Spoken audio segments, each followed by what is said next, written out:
Plus Us presents the Baseball Together podcast with your hosts, Blackjack Brad and Kansas City Little Big Briggy Blue Eyes. And now, Baseball Together. Welcome back, baseball family, to another episode of the Baseball Together podcast. You'll maybe notice that there's a little bit of a difference this week. Obviously, Brad, my longtime cohort, is not with us today. And you know what? That's okay. He's doing great and wonderful things with his family. They're on their way to Arizona. He's going to live a lot closer to baseball than most people I've ever met in my entire life. So we're very excited for him and that new chapter to start in his life. In his absence, we are going to skip the current events section this week because we need to make room for an incredible conversation that I was able to have with one of my favorite baseball friends, Mike Farnes. I'll get into his introduction in a moment. You'll be able to see that and hear from him. We talk about the Yankees Red Sox. And you'll get into why. We talk about a lot of things. In fact, the conversation was so good that our segment 1 moved to segment 2. We didn't even stop. Like, we just picked up the conversation and I had to hit the record button because he asked me a question, and I'll get it, and you'll see what that is later. He asked me a question that I couldn't help but answer, even though it was in the middle of just small talk. So I had to hit the record button. So the transitions are a little bit different this week, but I think you'll really find it super entertaining, super valuable to hear from at least Mike for sure. Maybe me, but definitely what Mike has to say. It's an incredible conversation. So without further ado, please make way for Mike Farnes, and we include a rundown in his interview as well. So I think you're going to love it. Stay tuned. Welcome back, baseball family. I have been talking about this day for a really long time, and I want to introduce my friend Mike Farnes. He's here finally, and for the first time. A couple things about Mike. His hairstyle choices will be discussed today. Don't worry about that. And we're going to do a rundown, so you're going to get peppered with some questions. Perfect. Mike is one of the biggest Orioles fans I've ever met in my life. Check that, Brigham. I think you meant Boston Red Sox. Boston Red Sox. Okay. You're 2018 world champions. Oh, yes. Vindicated Make it world super champions. clear for everybody that you're not an Orioles fan. No, this is good. We're really excited to have him on the show, and we have a couple of great topics lined up for you. The first is, Mike, I need to know, man, how do you feel about Rob Manfred? Rob Manfred is a pathetic excuse for a leader of any organization, much less to lead Major League Baseball. He is not good at his job. In fact, it's interesting. I think you and I talked about this a few days ago. We've actually reached a point where it's almost impossible to be more disappointed in anything Rob Manfred does. So That's the only positive. Like, at this point, everything he does, which is inherently negative, doesn't really lower your opinion anymore because there is no lower to go. True. That's right. I said that on the podcast a couple weeks ago, actually. You nailed it. Yeah, so I think I had that conversation with you first and then brought it up. Anyway, Mike and I talk about baseball all the time. He happens to live here in Greenville, where he gets to go to see the Red Sox pipeline, perhaps the most gorgeous minor league baseball facility in all of minor league baseball, would you say? It's amazing. Fantastic. Just charming, just all the way around. You know it's good when even a Yankee fan can admit that it's as good as it gets. Yeah. So that's true. Yeah. These are discussions we will have today. This Yankees Red Sox thing. But first, I want to get into the rundown. Let's do a rundown. Okay, bring it. You ready? It's a pretty hardcore rundown, man. All right. First question. You ready? You know I am. What is your quest?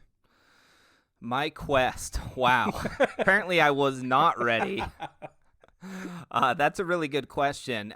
Am I keeping this sports related? Is this quest in general? Man? What is your quest? Man, my quest is simple. I just want to be happy. I want to be a good person. I want to help others. I want to serve others. And I want to watch the Red Sox win a bunch of championships which if the last 20 years are any indication, I'm going to be a very happy man moving forward.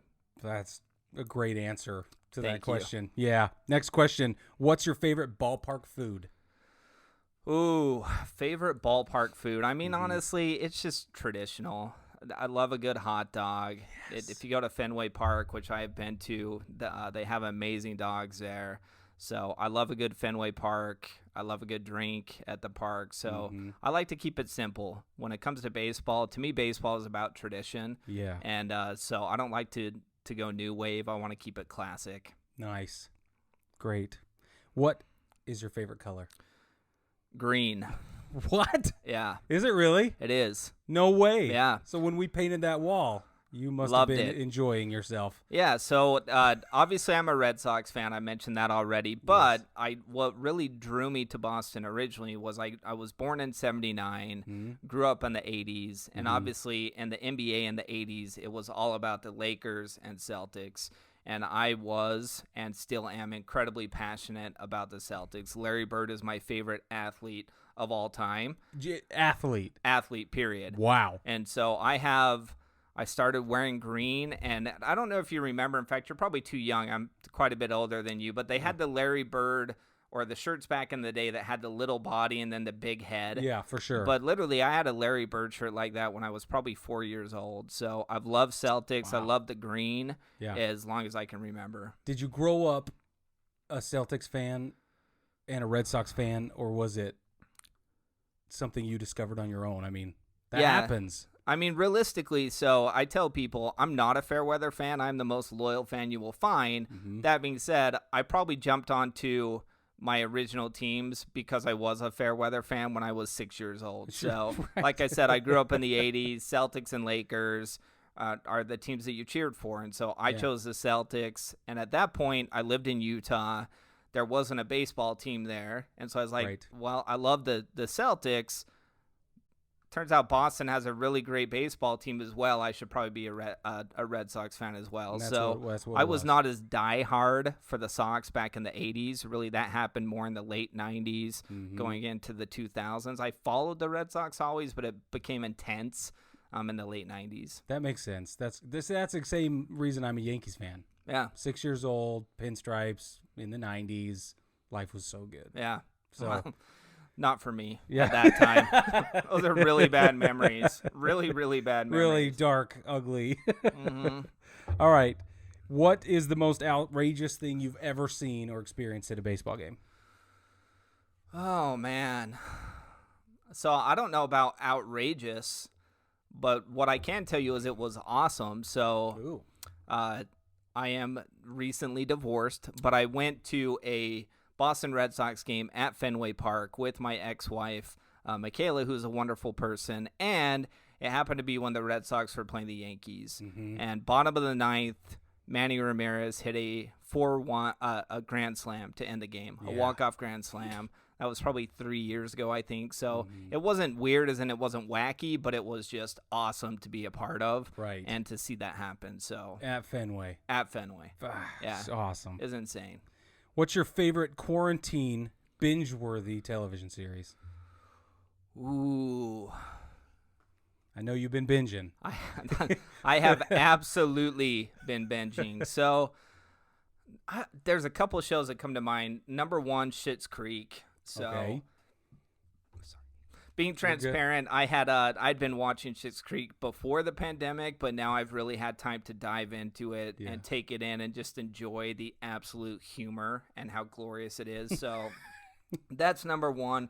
Number two would be a show called You on Netflix. There's 2 seasons of it, a 3rd season that is coming out next year. Really, really interesting show if you are interested in psychotic stalkers, which I am not, just so you know, for any ladies out there watching the show, I am not a psychotic stalker, but the show is really fascinating. Nor are you interested in them. No, I'm not. So they shouldn't call you. No. Or, stay far, far away. Yeah, Thank okay. you. Well Very said, good. Brig. That was public service announcement number 1 or 2, maybe. Okay. If you could name your dog after a baseball player, what would you name your dog? Big Papi. There you go. So, I mean, there are many, many, many Red Sox players that I love. There are current players that I love. Mookie Betts I love that just went to the Dodgers. The reason I would choose Big Papi is, A, he's legendary, and B, his career is over. So I know he is never going to betray the Red Sox in any way. Obviously, when you look for a dog, they always say dogs are super loyal. Yeah. So I want to make sure that if I'm going to get a dog, that dog's going to be loyal to me forever. Yeah. I got to give it a name that screams loyalty. So if it's not Big Papi, it's the captain after Jason Varitek. Oh, man. And then you could call your dog his bigness. Yeah. When you're referring to him. Really well said. Thank you. Yeah. Because that's Brig. what I would do. Yeah. Yeah. Or tech, Yeah. even. Yeah. That's fantastic. Okay, describe your perfect hairstyle. So anyone watching this show right now realizes that Brig is intentionally trying to hurt my feelings. No. I have not had hair for 20 years now. And realistically, so this is actually totally true. Before I even started going bald, I decided to start shaving my head. I've never liked my hair. Yeah. I have a big forehead, and I always felt like my hair was high up on my forehead, so it made my head look even bigger than it is. So Right. I started shaving it when I was like 21. So my perfect hairstyle would be to go totally bald without having to get sick to go bald. Nice. We know all about that here. Yeah, that's why I tried to not state that directly. But yes. It's totally fair. Great. Who's your favorite Orioles player? Ooh, really? I mean, obviously there's so many to choose from. Yes. But what I will tell you, growing up, there were two players on the Orioles that I really respected. One was Eddie Murray. Yeah. Great fro, tremendous mustache, hard not to respect what he brought to the game. Right. But obviously Cal Ripken, as a baseball fan, you got to love Cal Ripken. You got to love his consistency and the fact that he never sat out. Yeah. I mean, when you play 162 games a year, there is ample opportunity for you to take a day off and to run into an athlete that the game was so important to him that even in a long, long season, 162 games, he said, I'm going to keep playing every single game. You got to love Cal Ripken. I agree with you. Great answer. If you could attend a ball game with anyone, who would it be?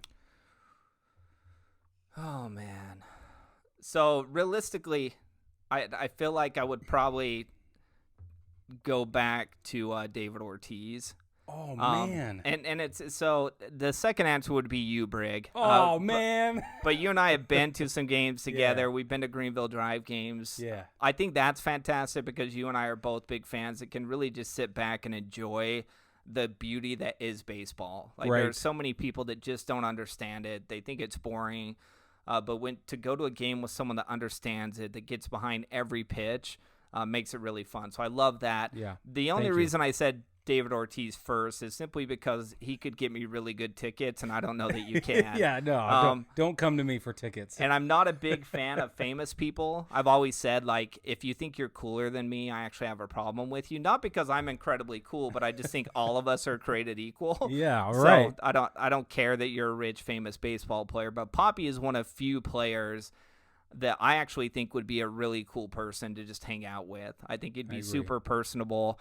And he could probably get me literally right behind the Red Sox dugout and probably into the dugout before the day was over. So yeah, that's my answer. That is a great answer.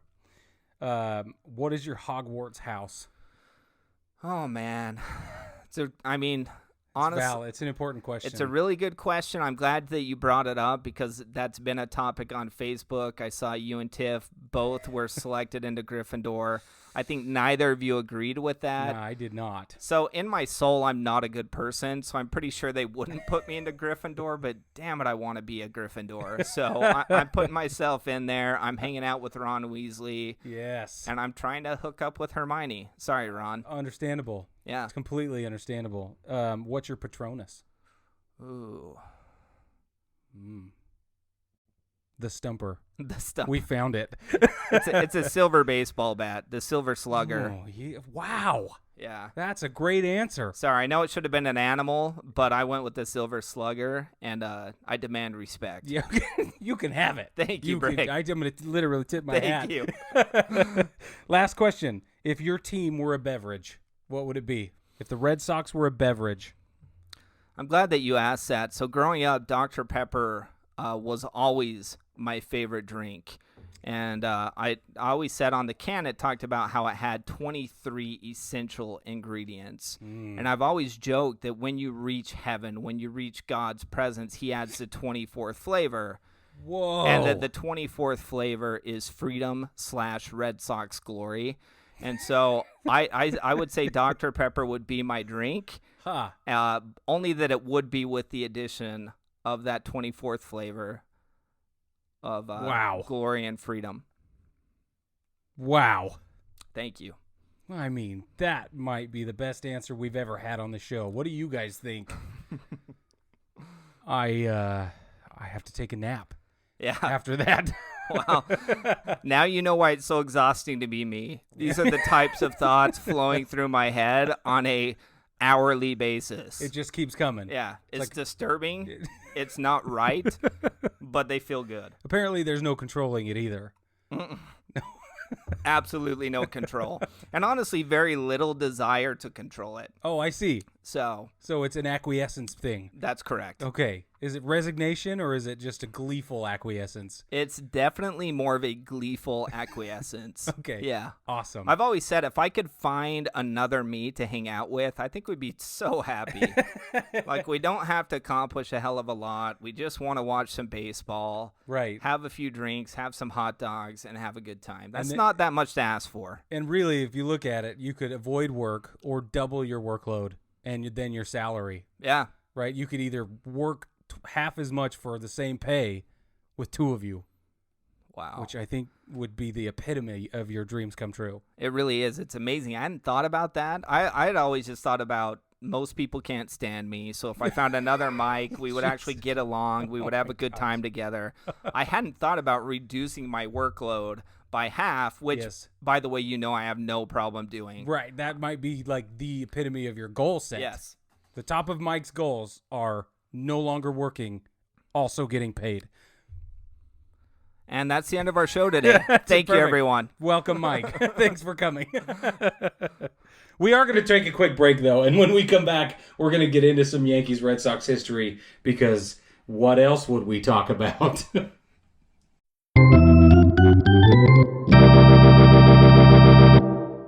So I guess my question was, how do you hate Cal Ripken? You can't. And so that's and I've been thinking about that, and then I thought, man, why is that? Why can't you hate Cal Ripken? Well, because somebody who models resilience is hard to hate. Also, we all know his story so well, and I think the closer you get to know somebody, the closer you are, the harder it is to hold any malice toward them. See, and I think it transfers to disrespect instead of malice. So, again, you and I are going to agree to totally disagree. And the reason that I bring this up, let's get right into Yankees Red Sox. Derek Jeter. Yeah. You and I have talked about Jeter many, many times. And there are many people that say you have to respect Derek Jeter, to which my response is always, no, I don't have to respect Derek Jeter. And so I guess my thought is with Cal Ripken, I think one of the reasons that people universally respect Cal Ripken is because he played for the Orioles, who were almost never a threat to anyone to do anything. Okay, that's an angle I've never heard before. And to me, that makes it easier, right? If you're to root for someone who's on a bad team, who performs at a really high level, but it never impacts the success of your team, is not hard to do. Whereas if you look at Derek Jeter, who I despise, I admit he's a good baseball player. Right. I don't respect him. I don't like him. And it's not because he's a bad person. It's because he played with the Yankees, and his performance directly impacted the success of my team, the Boston Red Sox. Right. Whereas Cal Ripken, I mean, on a good year, the Orioles were going to finish 3rd, 4th, or 5th in the division. So every time. Yeah. Yeah. So, okay, well, how do you feel about Manny Machado then? Hate Manny. Why? You know why. Yeah, but I mean, he's an exceptional ball player who's played on teams that, up to this point, haven't done anything with it. Well, fortunately, you and I have talked about this, and I'm going to bring it back up because I think I can get you to agree to my point, which is that Manny Machado is an incredible baseball player. He's also a player with incredible talent who plays the game the wrong way. Yes. He does not hustle. He's not a player that's all in all the time, right. which is a reason that I don't think teammates and I think players around the league do not respect him. Yeah. Me as a Red Sox fan, I passionately despise him because he is the player that effectively ended Dustin Pedroia's career, and Dustin Pedroia is the antithesis of who Manny Machado is. The absolute opposite. You're right. Dustin Pedroia is a player that, if you look at him, does not have the size, does not have the skill, does not have the athleticism to be an MVP, to be a champion, yet he's accomplished both. And I think even as a Yankee fan, he's a player that in many cases has earned respect, even from Yankee fans, as a player that's just incredible. I will literally be the first to admit that. Dustin Pedroia is one of my very favorite baseball players ever, even though he played for the Red Sox. That's okay. I mean, the guy, just like you said, he's a stand-up guy. He's done way more than anybody ever thought was possible, given his skill set and talent and size and, whatever else. All the stuff that you would outwardly judge somebody on, he has superseded. And I think it's amazing. But that kind of swan song is my jam, man. That Rudy underdog story is literally my jingle jam. Right. Love it. The only difference is Rudy got in for one play and a play that didn't matter. Dustin Pedroia actually got in, started for the Boston Red Sox. For how long now? I mean, many, many years. Yeah. Three. He won 3 championships, one of which he didn't play at all, but he was technically on the team. But anyways, critical for 2 he of won them. 3 championships. He won a major league, AL MVP award. Yeah. With a guy that has no business winning that. And just watching him go out up to bat, seeing the passion that he plays the game with. Anyway, so I love Dustin. Manny Machado, dirty slide into second base, hurt his knee, and literally he has not come back for more than 3 or 4 games since. So Machado will always be on my I hate list. Yeah. That being said, even if he hadn't hurt Dustin Pedroia, right, he wouldn't be the same way as Cal Ripken because he never played the game the way Cal Ripken played. Right. Cal Ripken was talented. He was obviously great. Yeah, of course. But Cal Ripken came to play every day. And baseball, you could tell the game mattered to him. Yeah. And I think as you watch Manny Machado play, you don't get that feeling.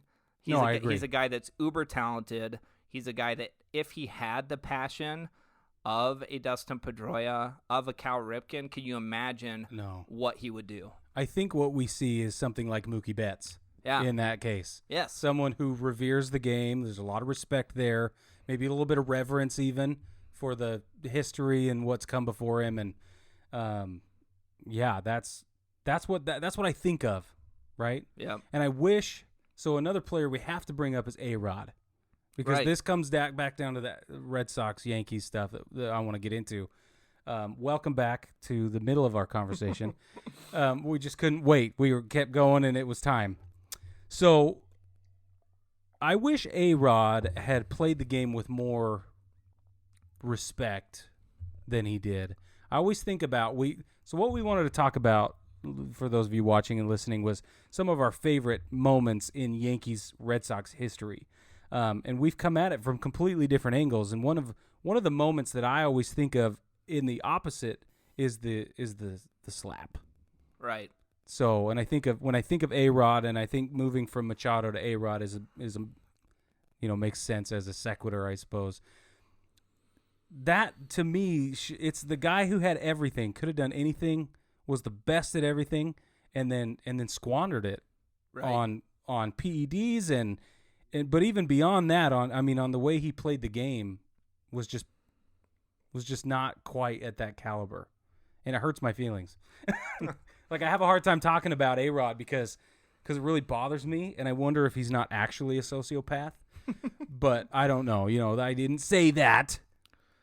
So ARod he's an interesting conversation in that he's with J-Lo now, and you have to respect that. Right. You saw her halftime performance at the Super Bowl. I did. Tremendous athlete. Oh, yeah. Tremendous Entertainer. ability to move around, entertainer. Yeah. Very respectable. So I do like that about ARod. It's funny. So obviously I hated him when he was with the Yankees. I actually think he's fantastic as an announcer on ESPN. Dude is one of the most articulate, capable, skillful commentators the game has ever seen. Yeah, no, he's incredible. And I think listening to him gives you a feel for why he was so good when he cared. Yeah. Because he's obviously incredibly intelligent. He understands the game at a very high level, which is why when he left the Mariners, every team in baseball wanted him. Right, of course. And the Red Sox had him. Fortunately, it fell through to your New York Yankees, who went on to win 1 World Series while the Red Sox won 4 and sat with a terrible contract for many years. But he's an interesting case in that I actually think he played baseball the right way with the Mariners. He did. Because I think at that point, people knew who he was, but he wasn't so big yet that he was bigger than the game. I think he was working his way up and trying to earn the credibility that he needed to become one of the all-time greats. And I think he got to that level at the end of his time with the Mariners. By the time he left the Mariners and arrived to the Yankees, right, I think he thought he was the best player in baseball. Oh, sure. And he probably was the best player in baseball. And it's one thing to be that. It's a whole nother thing to act like you are. And sometimes I think that can impact how you play. And so I think with the Yankees, he went to the Yankees and really let his confidence get too high, and I think that impacted. He wasn't terrible. No, I mean, listen, it's funny because for most teams, if you bring in a player and you win a championship with that player, that's a win. Yeah, one. Yeah, for most teams. But for the New York Yankees, that's not the case. For the Boston Red Sox post 2000, that's not the case. Yeah, we're not okay with one championship, and the Yankees are the same way. Yeah. When they brought ARod in, they didn't bring him and CC Sabathia onto the same team to win a championship. No. The thought is we're going to get 2, 3, maybe 4 championships with this team. I think 3 was the minimum viable product. Anyways. I agree with you. No, I totally agree. So tell me, I said that we came at the Yankees Red Sox moments from 2 completely different angles, and I wasn't going to bring this up until now because I think it's so interesting the way that we think and approach baseball. So tell me, what is one of your favorite moments in all of Yankees Red Sox baseball history? Yeah, so it's funny when I think about this, the Red Sox, I mean, they've been playing for over 100 years now. Yeah. So there are a lot of great memories, but ultimately for me, memories don't matter unless they lead to you winning. Whoa. Like, you can have a big hit, you can have a big home run, it can lead to a big moment in the regular season. Sure. But if you lose when it matters most, then that moment becomes somewhat insignificant to me. Okay. So for me, obviously I wasn't alive in 1918 when Red Sox won their last championship before 2004. But for me, it really came to life in 2004. And this can be a painful moment, Brig. I'm sorry. You might want to sit back. I brought it on myself. You did. I did. Unfortunately, 2004 for Red Sox fans of my generation is just a sports-defining moment. Yeah. And so if I go back to Game 4 where the Yankees had every opportunity to close the Red Sox out, they had Mariano Rivera on the mound in the bottom of the 9th with the lead. The Red Sox come back. They tie it. Dave Roberts steals second. He scores on a bloop single. And then you have David Ortiz come up to bat. And I lived in Utah at the time where it's past midnight, and David Ortiz hits a walk-off home run. Yeah. And at that point, it's just 3-1. As a Red Sox fan, you're happy. We didn't get swept. Right. But you're also not, I mean, let's be honest. I wasn't the fan that's like, this is over, man. Yeah. The Sox got them. Yeah. Send us to Game 2. But still, it's like, man, we got one. We got one. We got tomorrow night. Let's see what happens. So to me, that was the first moment that came to my mind where I was like, wow. Like, that was a huge moment in Red Sox-Yankees history that actually went. That mattered. The Red Sox way. Right. But, I mean, literally for about 100 years, it didn't go the Red Sox way. For 100 years. The big hits went the Yankees way. So that's my first one. That's awesome. I love that. My one of my favorites is the Aaron Boone home run in 2003. It's just unbeatable. His brother's in the box. I mean, I talked about this a few weeks ago on the show. The stories that went into that and how he was subbed in. He had a better arm anyway, but he was subbed in and late in the game, and then he comes up, and it's just, again, was it Tim Wakefield that was throwing his knuckle curve? And he just rips it, and his brother's standing there like, wow, I did speechless, right? Yeah. Oh, epic. It was so good against such a great Red Sox team. I mean, they were great. They were. Fabulous, right? And Pedro started the game, and, I mean, literally, it could have gone either way. I loved it. Yeah, so this is sweet retribution for you. I brought up 04, you went back to 03, and just ripped my heart out. It's fair. So honestly, there has never been a moment in baseball history, for me as a fan, that has been more painful than 03 for the Red Sox. Yeah. So we were down 3-2 in the series. We came back. We got one game, game 6, tied it up at 3-3, went to game 7. We have a 5-2 lead in the 8th inning with Pedro Martinez, who is arguably the best pitcher in baseball. Yeah, at the time. At that point. Obviously, yes. I mean, as good as it gets. One of the greatest pitchers of all time. Yeah. I mean, let's be honest. Yeah. Yeah. No, Pedro in his prime was just he was can't miss baseball. Yeah. I tell people there are certain, and that's when you know you love baseball. Right. When you can sit down and based on a pitcher, realizing you might not even see a hit, you might not see a run, but that's why you're watching. Yeah. To me, that's how Chris Sale was for his first 2 years with the Red Sox. Like, Agreed. he was so good and so dominant. That's like, I can't miss this because I might see a no-hitter tonight. Yeah. Like, I can't miss it. And it was the same way with Pedro back then. It was like, man, this guy is so good. He's so dominant that I can't miss it. Yeah, so, agree. I mean, we're game 7. We're up 5-2 in the 8th inning. Pedro Martinez on the mound. And I'm thinking, this game is over. Yeah. See you later, the Yankees. And then they pull him. And then, no, they left him in. Well, yeah, I mean. But Grady Little, I mean, they left him in. The Yankees came back and tied it. Yeah. And then it's a bummer, too, because Tim Wakefield was fantastic. Fantastic. He came in the 9th, so he pitched a scoreless 9th, scoreless 10th. And I don't know if he had given up a hit in the 11th until Aaron Boone hit that home run. Yeah. And I was watching that game with a bunch of my friends. I literally stood up the second it was off his bat. I left. I didn't say goodbye to anyone. I was way too pissed. On my way home, I called my voicemail, and I changed it to F the Yankees, F it. Shut up, did you really? I 100% changed my message to that. No way. And then went to bed because I was so mad. So, yeah, obviously if you're a Yankee fan, that was an incredible moment. It was. But for a Red Sox fan, that it could not have been more brutal to lose that way. So for those of you watching and listening at home, I need to tell you that when I first met Mike, I found out about his passion for baseball, and I got really excited, and I thought, oh, man, sweet. A kindred spirit, somebody that we can watch games together, and you know, our wives can chat or they can watch with us, but it won't matter because we'll at least have somebody who can, you know, really sit through a game and break it down or not. Thanks for bringing up when I had a wife, Brig. Oh, sorry. No, but I meant, and then I invited Mike to watch games with me, and you know, I'm a Yankees fan. He's a Red Sox fan. Would be fun, right?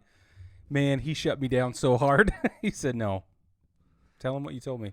Yeah, so that's how I work with sports. I take them way too serious. Yeah. And I openly admit that. And I've had many women tell me that, like, Mike, you take sports way too serious. And I've always told people I compare sports to an emotional movie for a girl. And so it like if a girl's watching a movie that's emotional, she might start crying. Mm-hmm. She doesn't need me to tell her that it's just a movie. She understands that. Like, she knows that they're actors. She knows they're rich. They're actually alive. But she's invested in the movie. And because of that investment into the movie, she's able to cry on something that is fake. Sure. For me, sports are similar in that I'm totally invested. They're not fake, but the results really matter to me. And because they matter to me, I get way more angry than I should. And unfortunately, I really like you, and I have a couple Yankee fans that I like. And being transparent, there are not many Yankee fans that I like. I want to make that very, very clear. But I do like Brig, and I know that I can't watch a Red Sox Yankee fan or game with someone that likes the Yankees. Right. Have the Red Sox lose and not have me be a dick to that person. So it's just not worth it. I'd rather watch it alone. If they win, I'll celebrate. If they lose, I can suffer alone and not hurt anyone. So wow. Profound words from a profound man.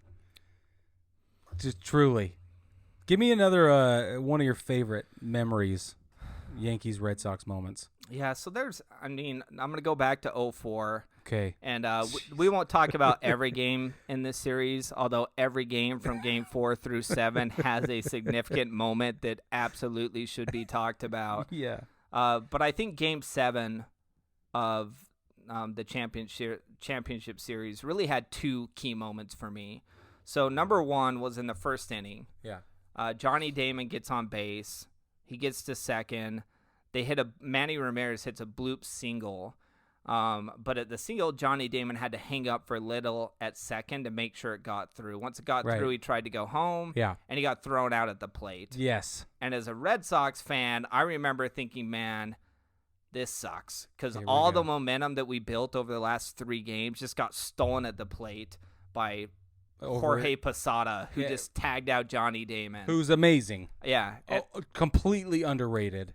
I mean, I hate him, but that's another conversation. So anyways, so Damon gets thrown out, and I'm just totally dejected. They get their next runner on base. So Manny is on base at Manny's that point. on base. Yeah, right, David Ortiz comes up next. Yes. Hits a 2-run homer. Yes. And I remember at that point thinking, damn it, I wish Johnny had just stayed at third because we'd be up 3-0. But B, thinking, man, we're going to be okay. Yeah. Like, we hit a 2-run jack. We're up 2-0. We've won 3 games straight. The momentum is still on our side. Right. After I felt like the Yankees had stolen it back by tagging out Johnny.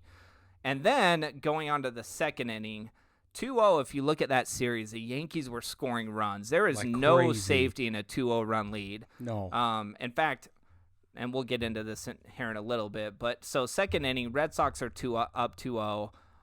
I'm happy because we're up 2-0, but I'm scared to death. I'm like, oh, man. Anxiety-ridden. This is going to make it way worse. We were up 5-2 last year in the 8th inning with the best pitcher in baseball on the mound, and we found a way to lose. True.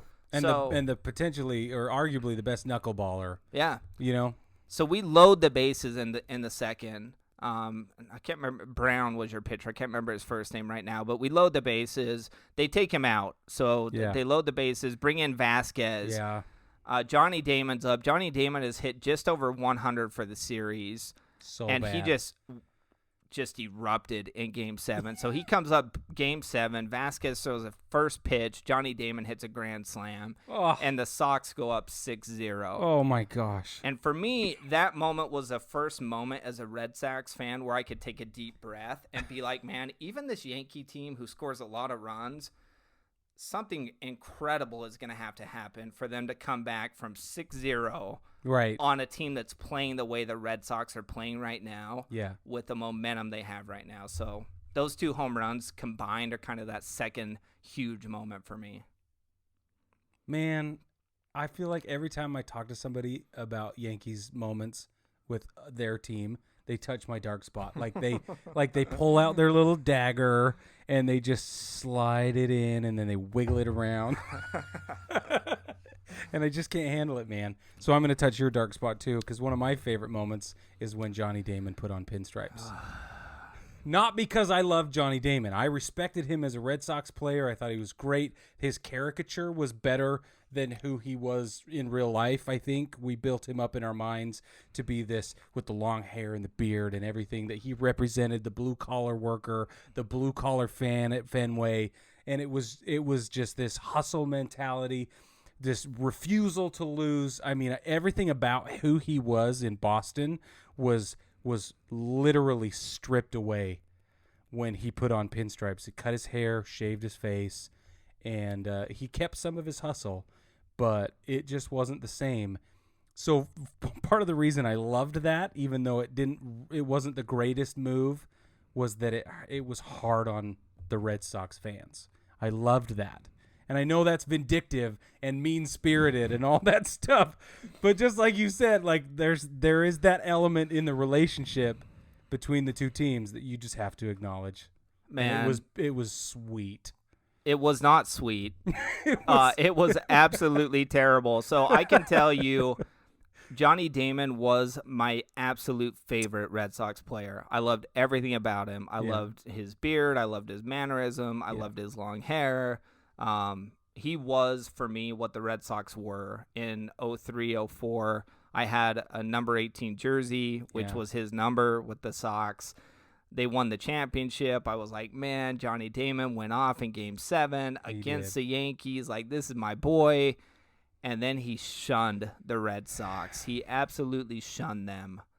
And I've never been more devastated than when Johnny Damon went to the Yankees and allowed himself to be neutered by the Yankees. Wow. Like, literally, Jeez. I can't confirm what happened below the belt, but I can tell you, based on what we saw above the belt, with his beard gone, his hair gone, that's performance. It's a pretty good indication that what was below the trunk was also taken. So, wow.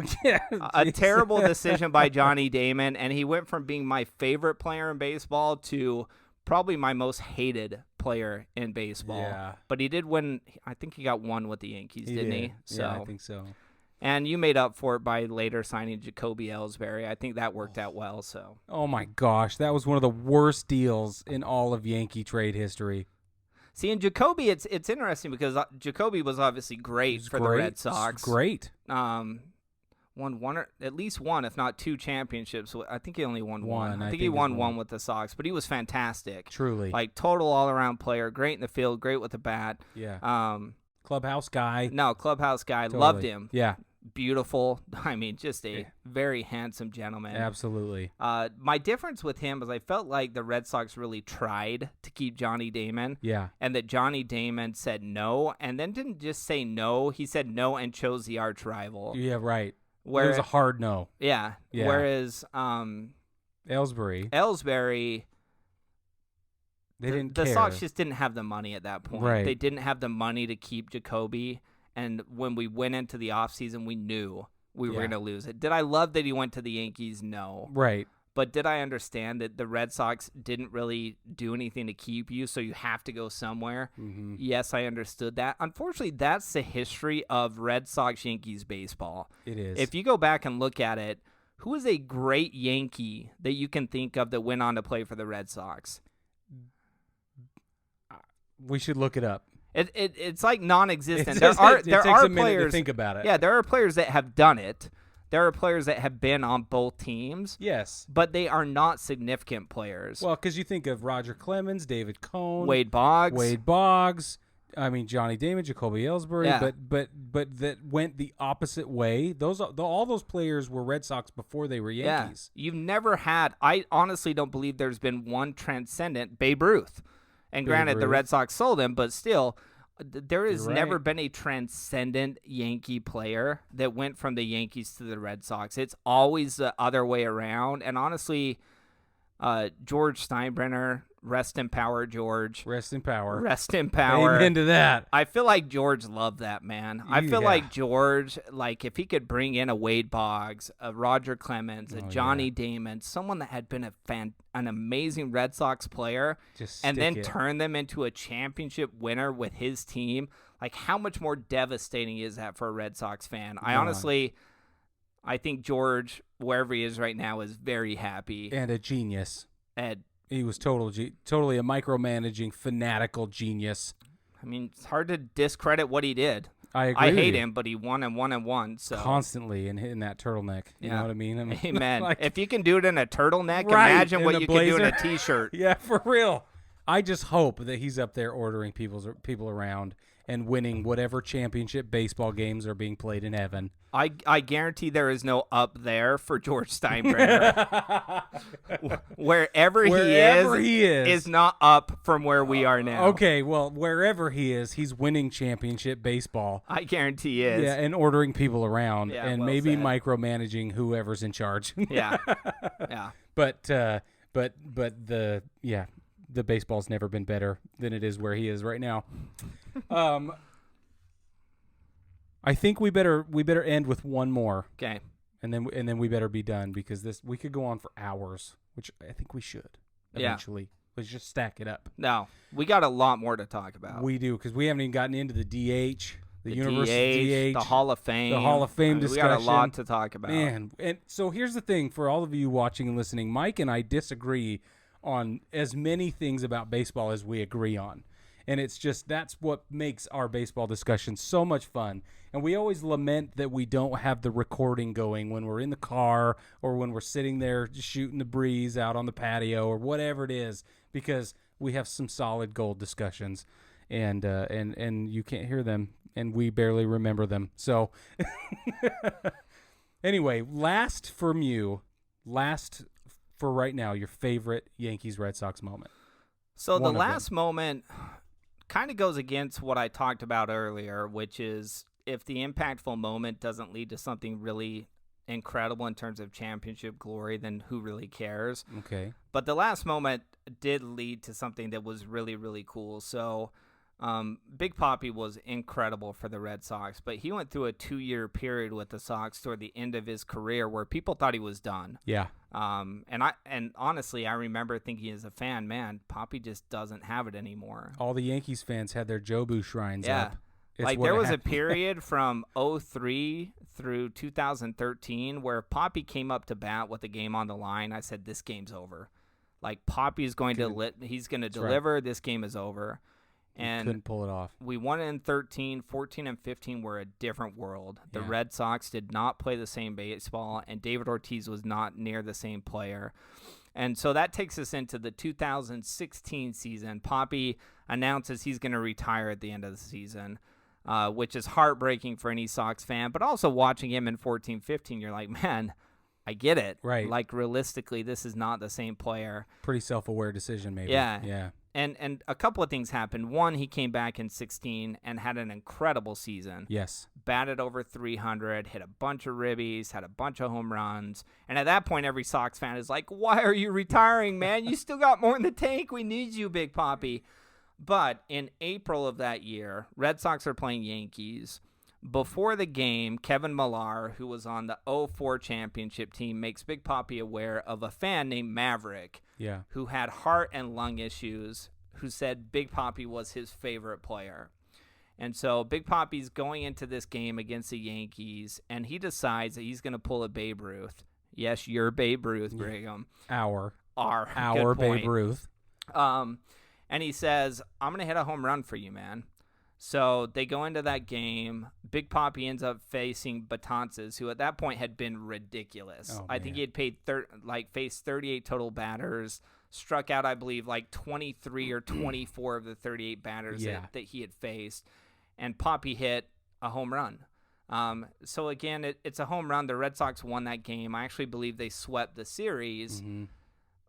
But to me, what a cool way for David Ortiz. He didn't win a championship, but he was able to take a kid who was suffering and to go out and hit a home run for that kid, to make that promise and to be able to stick with it, I thought was really, really cool in the last season of probably the greatest DH in the history of baseball.